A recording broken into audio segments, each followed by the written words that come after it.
accredited ng MIA at Tourism Department. Ang pasok sa insurance ang pasahero na naaayon sa ang mga driver kumpleto sa mga seminar. Mas mahal ng konti sa Uber at Grab ang senior pero pinaiwan daw ang kaligtasan ng mga pasahero.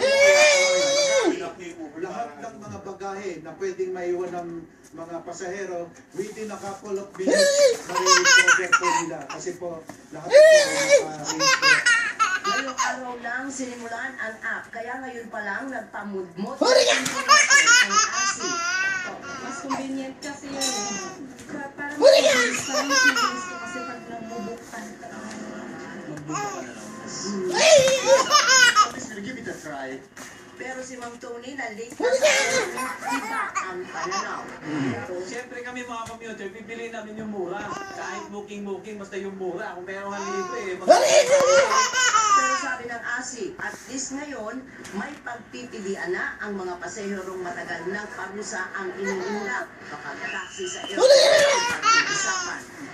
Doris Bigornia, ABS-CBN News. Sa social media, ang video ng isang lalaki sa windshield ng isang sasakyan sa may Road 10, Tondo, Manila. Nakilala agad ng barangay